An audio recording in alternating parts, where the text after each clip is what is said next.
నమస్కారం మిత్రమా. మీ జీవితంలో అతిపెద్ద రహస్యం ఏమిటో తెలుసా? మీరు ప్రతిరోజు 6 నుండి 8 గంటల పాటు చేసే నిద్ర, అది కేవలం శరీరానికి విశ్రాంతి మాత్రమే కాదు, అది మీ ఆధ్యాత్మిక శక్తిని మేల్కొల్పే ఒక గొప్ప ధ్యాన సాధనం. అవును, మీరు సరిగ్గా అర్థం చేసుకుంటే మీ సాధారణ నిద్ర ఒక దివ్య ధ్యానంగా మారి మీ జీవితాన్ని పూర్తిగా మార్చేస్తుంది. గౌతమ బుద్ధుడు, శ్రీకృష్ణుడు, మహర్షి పతంజలి, ఓషో వంటి మహానుభావులు తమ నిద్రను ధ్యానంగా మార్చుకొని బ్రహ్మాండ శక్తులతో అనుసంధానం ఏర్పరుచుకున్నారు. ఇప్పుడు ఆధునిక పరిశోధనలు కూడా అంగీకరిస్తున్నాయి, మనం గాఢనిద్రలో ఉన్నప్పుడు మన మనసు ఒక రకమైన అవచేతన ధ్యాన స్థితిలోకి చేరుకుంటుంది.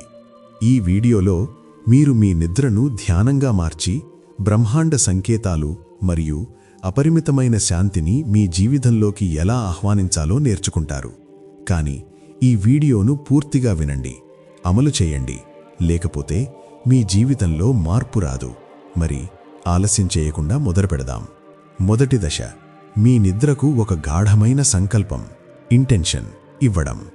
మీరు ఎటువంటి అవగాహన లేకుండా నిద్రపోతే అది కేవలం ఒక అపస్మారక స్థితి మాత్రమే అవుతుంది. అక్కడ మీ శక్తి వృధా అవుతుంది. కానీ ఒక స్పష్టమైన సంకల్పంతో నిద్రిస్తే అది ధ్యానంగా మారుతుంది. ఇది ఎలా చేయాలి? ప్రతి రాత్రి నిద్రకు వెళ్లే ముందు ఒక 5 నిమిషాల పాటు కళ్ళు మూసుకొని ప్రశాంతంగా కూర్చోండి. మీ మనసులో ఈ మాటలను పునరావృతం చేయండి. నేను నిద్రపోతున్నాను, కానీ పూర్తి అవగాహనతో. నా శరీరం విశ్రాంతి తీసుకుంటుంది, కానీ నా మనసు ధ్యానంలో మునిగిపోతుంది. ఈ నిద్ర ధ్యానంగా మారుతుంది మరియు బ్రహ్మాండ శక్తిని ఆకర్షిస్తుంది. ఈ సంకల్పం మీ అవచేతన మనసును ఒక గొప్ప మార్గదర్శిగా మారుస్తుంది. ఇది మిమ్మల్ని చాలా సులభంగా అసలైన ధ్యాన స్థితిలోకి తీసుకువెళుతుంది. ఇది ఎందుకు ముఖ్యం? మీరు రోజంతా ఒత్తిడి మరియు రకరకాల ఆలోచనలతో గడుపుతారు. నిద్రలో సరైన సంకల్పం లేకపోతే మీ కాన్షియస్ మైండ్ నెగటివ్ ఆలోచనలతో నిండిపోతుంది. దాని ఫలితంగా ఉదయం లేవగానే అలసట, ఆందోళన కలుగుతాయి. కానీ ఈ సంకల్పంతో మీ నిద్ర శక్తినిచ్చే నిధిగా మారుతుంది. ఈ దశ మీ ఆధ్యాత్మిక యాత్రకు పునాది. ఇప్పుడు ఈ సంకల్పాన్ని మీ డైరీలో రాసి ప్రతి రాత్రి చదవండి. మీ జీవితం మారడం ప్రారంభమవుతుంది. ఇప్పుడు తదుపరి దశకు వెళదాం. రెండవ దశ, లూసిడ్ డ్రీమింగ్. ఇది మీ కలల్లో కూడా అవగాహనతో ఉండటం మరియు వాటిని మీకు నచ్చినట్లుగా మార్చుకోవడం. బుద్ధుడు, పతంజలి వంటి వారు ఈ విధంగానే తమ కాన్షియస్నెస్ని మేల్కొల్పారు. మీకు కలలు వస్తున్నాయని కలలోనే తెలిస్తే మీ ధ్యానం 24 గంటల పాటు నిరంతరాయంగా సాగుతుంది. దీనిని ఎలా ప్రారంభించాలి? మొదట, రోజంతా మీరు తరచుగా నేనిప్పుడు కలకంటున్నానా అని మిమ్మల్ని మీరు ప్రశ్నించుకోండి. పదే పదే ఇలా అడగడం ఒక అలవాటుగా మారుతుంది. దీనివల్ల నిద్రలో కల వస్తున్నప్పుడు మీ మనసు దానంతట అదే ఆ ప్రశ్నను అడుగుతుంది. అప్పుడు మీకు అవగాహన వస్తుంది. కలలో మీ చేతులని చూడటానికి ప్రయత్నించండి. కలల్లో వస్తువుల రూపం మారుతూ ఉంటుంది. నిద్రపోయే ముందు ఒక బలమైన సంకల్పం చెయ్యండి. ఈ రాత్రి కలల్లో నేను పూర్తి అవగాహనతో ఉంటాను అని 10 నుండి 15 సార్లు అనుకోండి. ఇది మీ మెదడు అవచేతనాన్ని చైతన్యవంతంగా మారుస్తుంది. ఉదాహరణకు, ఒక యోగి ఈ టెక్నిక్తో తన భయాలను కలలోనే ఎదుర్కొని నిజ జీవితంలో ప్రశాంతతను పొందాడు. మీరు కూడా ప్రయత్నించండి. మొదటి వారంలోనే మీ కలలు ఎంతో స్పష్టంగా రావడం గమనిస్తారు. ఈ దశ మీ నిద్రను ఒక ఆధ్యాత్మిక గ్రంథంలాగా మారుస్తుంది. బ్రహ్మాండ సంకేతాలు కలల రూపంలో మీకు అందుతాయి. మీరు తప్పక విజయం సాధిస్తారు. కానీ పట్టుదల చాలా ముఖ్యం. తదుపరి దశ, ఆస్ట్రల్ ప్రొజెక్షన్. శరీరానికి అతీతంగా యాత్ర చెయ్యండి. అంటే మీ సూక్ష్మ శరీరాన్ని లేదా ఆత్మను భౌతిక శరీరం నుండి విడిపించి బ్రహ్మాండంలో యాత్ర చేయడం. ఇది చాలా పురాతనమైన యోగ విధానం. ఇది కేవలం ఊహ కాదు. ఆధునిక శాస్త్రం కూడా అవుట్ ఆఫ్ బాడీ ఎక్స్పీరియన్స్ను అంగీకరిస్తుంది. ఇది ఎలా చెయ్యాలి? పడకపై నిటారుగా పడుకోండి. శరీరాన్ని పూర్తిగా వదిలేయండి. తల నుండి పాదాల వరకు ప్రతి అవయవాన్ని సడలించండి. మీ శరీరం ఒక మేఘంలా గాలిలో తేలుతున్నట్లు ఊహించండి. కళ్ళు మూసి మీ ఆజ్ఞాచక్రం అంటే నుదుటి మధ్యభాగంపై దృష్టి పెట్టండి. ఒక స్వర్ణ కాంతి మీ తల నుండి బయటకు ప్రవహిస్తున్నట్లు విజువలైజ్ చేయండి. ఇప్పుడు పడుకున్న మీ శరీరాన్ని మీరే పక్క నుండి చూస్తున్నట్లు ఊహించండి. మొదట్లో ఇది కొంచెం వింతగా అనిపించవచ్చు, కానీ 7 నుండి 10 రోజుల నిరంతర అభ్యాసంతో మీ సూక్ష్మ చైతన్యం విడివడుతుంది. ఈ యాత్రలో మీరు బ్రహ్మాండ శక్తులను స్వయంగా అనుభవిస్తారు మరియు మీ జీవిత సమస్యలకు పరిష్కారాలు దొరుకుతాయి. ఉదాహరణకు, ఒక సాధకుడు ఈ టెక్నిక్తో తన గత జన్మల జ్ఞాపకాలను చూసి ప్రస్తుత సమస్యలను పరిష్కరించుకున్నాడు. ఒక చిన్న జాగ్రత్త: ఈ ప్రక్రియలో ఎప్పుడూ నెగటివ్ ఆలోచనలు రాకుండా చూసుకోండి. ఈ దశ మీ నిద్రను ఒక గొప్ప ఆధ్యాత్మిక యాత్రగా మారుస్తుంది. మీరు ధైర్యంగా ఉండండి. ఇది మీ అంతర్గత శక్తిని మేల్కొల్పే కీలకమైన మెట్టు. 4వ దశ యోగ నిద్ర. పతంజలి అష్టాంగ యోగంలో ఇదొక రహస్య ప్రక్రియ. ఇది మీ నిద్రను సమాధి స్థితికి తీసుకెళ్తుంది. దీనిని ఎలా చేయాలి? పడకపై శవాసనంలో పడుకోండి. కళ్ళు మూసి తల నుండి పాదాల వరకు ప్రతి భాగాన్ని శ్రద్ధగా గమనిస్తూ సడలించండి. నా శరీరంలోని ప్రతి కండరము విశ్రాంతి తీసుకుంటోంది అని మనసులో అనుకోండి.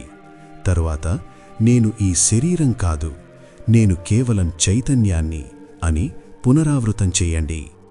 గాఢంగా శ్వాస తీసుకోండి. మీరు చాలా తేలికగా మారుతున్నట్లు అనుభూతి చెందండి. ఇది మీ మెదడును ప్రశాంతతలోకి తీసుకెళ్తుంది. దీనివల్ల మీరు గాఢమైన ధ్యానంలో మునిగిపోతారు.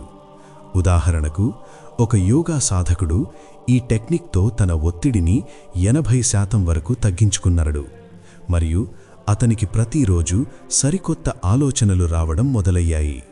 ఈ దశ మీ శరీర మరియు మనస్సు మధ్య బ్యాలెన్స్ను పెంచుతుంది. ప్రతి రాత్రి కేవలం 10 నిమిషాల పాటు ఇది చేయండి. మీ నిద్ర అద్భుతమైన ధ్యానంగా మారుతుంది. 5వ దశ త్రాటక ధ్యానం. ఇది మీ ఏకాగ్రతను అద్భుతంగా బలపరుస్తుంది. ఎలా చేయాలి? ఒక దీపాన్ని మీ కళ్లకు సమాంతరంగా ఉంచి ఒక 10 నిమిషాల పాటు ఆ జ్వాలను రెప్ప వేయకుండా నేరుగా చూడండి. తరువాత నెమ్మదిగా కళ్ళు మూసి ఆ జ్వాలను మీ ఆజ్ఞాచక్రంలో ఊహించుకోండి. మీరు ఆ జ్వాలలో పూర్తిగా లీనమవుతున్నట్లు అనుభవించండి. నిద్రపోయే ముందు ఇది చేయడం వల్ల మీ చైతన్యం నిద్రలో కూడా కొనసాగుతుంది. ఇది మీ మెదడులో ఏకాగ్రతను పెంచుతుంది. ఉదాహరణకు, ఒక విద్యార్థి ఈ టెక్నిక్ను పాటించడం వల్ల తన ఫోకస్ పెరిగి పరీక్షల్లో గొప్ప విజయం సాధించాడు. ఈ దశ మీ నిద్రను గాఢ చైతన్య స్థితిగా మారుస్తుంది. తప్పకుండా అభ్యాసం చేయండి. 6వ దశ స్వర విజ్ఞానం లేదా స్వరయోగం. ఇది మన పురాతన భారతీయ విజ్ఞానం. మీ శ్వాస తీరు మీ మనసు స్థితిని మారుస్తుంది. దీన్ని ఎలా చేయాలి? నిద్రపోయే ముందు మీ శ్వాసను చాలా శ్రద్ధగా గమనించండి. మీ సూర్యస్వరం అంటే కుడి ముక్కు రంధ్రం ద్వారా గాఢంగా శ్వాస తీసుకుంటూ, ప్రతి శ్వాసతో నా చైతన్యం విస్తరిస్తోంది అని అనుకోండి. చంద్రస్వరం అంటే ఎడమ ముక్కు రంధ్రం ద్వారా శ్వాసను వదులుతున్నప్పుడు మీలోని ప్రతికూలతను వదిలేస్తున్నట్లు భావించండి. ఇది మన ప్రాణశక్తిని సమతుల్యం చేస్తుంది. దశ 7 బ్రహ్మాండ శక్తి ఆకర్షణ. మీ నిద్రను ఒక శక్తి అయస్కాంతంలా మార్చండి. ఎలా? పడకపై వెన్నుముక నిటారుగా ఉండేలా పడుకోండి. అనంతమైన ఆకాశం నుండి దివ్యమైన కాంతి మీ సహస్రార చక్రం ద్వారా శరీరంలోకి ప్రవేశిస్తున్నట్లు ఊహించుకోండి. ప్రతి శ్వాసతో ఆ దివ్యశక్తిని స్వీకరించండి. శ్వాస వదులుతున్నప్పుడు నకారాత్మకతను బయటకు పంపండి. తంత్రయోగ విధానంలో మీ నాభిచక్రంపై చేయి ఉంచి ఒక శక్తి గోళం ఏర్పడుతున్నట్లు భావించండి. నాదయోగంలో భాగంగా మనసులో ఓంకారాన్ని జపించండి. ఒక సాధకుడు ఈ టెక్నిక్తో తన ప్రాణశక్తిని రెట్టింపు చేసుకున్నాడు. ఈ దశ మీ నిద్రను ఒక పవర్ ఛార్జర్లా మారుస్తుంది. 8వ దశ కలలు మరియు బ్రహ్మాండ సంకేతాలు. గుర్తుంచుకోండి, కలలు అనేవి విశ్వం మనకు పంపే సందేశాలు. దీనిని ఎలా ఉపయోగించుకోవాలి? ఉదయం లేవగానే కళ్ళు తెరవకుండానే మీకు వచ్చిన కలలను గుర్తు చేసుకుని ఒక డైరీలో రాయండి. ఉదాహరణకు, సముద్రం కనిపిస్తే అది మీ భావోద్వేగాలకు సంకేతం. ఆకాశంలో ఎగురుతున్నట్లు అనిపిస్తే అది విముక్తికి సంకేతం. మీ జీవితంలో జరిగే యాదృచ్ఛిక సంఘటనలను గమనించండి. 9వ దశ, శాంతి మరియు ధ్యాన సమ్మేళనం. ధ్యానం ద్వారా మీ అవచేతన మనసును పూర్తిగా శాంతపరచండి. ఎలా? ప్రతిరోజు ఉదయం ఒక 10 నిమిషాల పాటు శ్వాస ధ్యానం మరియు కృతజ్ఞతా ప్రార్థన చెయ్యండి. ప్రకృతిలో కొంత సమయం గడపండి. యోగాభ్యాసం చెయ్యండి. ఎల్లప్పుడూ సానుకూల ఆలోచనలు మరియు దృఢమైన ఇచ్ఛాశక్తిని కలిగి ఉండండి. స్నేహితులారా, ఈ 9 దశలు మీ నిద్రను ఒక అద్భుతమైన ధ్యానంగా, మీ జీవితాన్ని ఒక గొప్ప ఆధ్యాత్మిక యాత్రగా మారుస్తాయి. ఈ రోజు నుండే వీటిని ప్రారంభించండి. మీరు ఖచ్చితంగా మీలో మార్పును గమనిస్తారు. ఈ వీడియో మీకు నచ్చితే లైక్ చేయండి, మన ఛానల్ని సబ్స్క్రైబ్ చేసి బెల్ ఐకాన్ని నొక్కండి. మీ ఈ నూతన ప్రయాణానికి నా శుభాకాంక్షలు. ధన్యవాదాలు.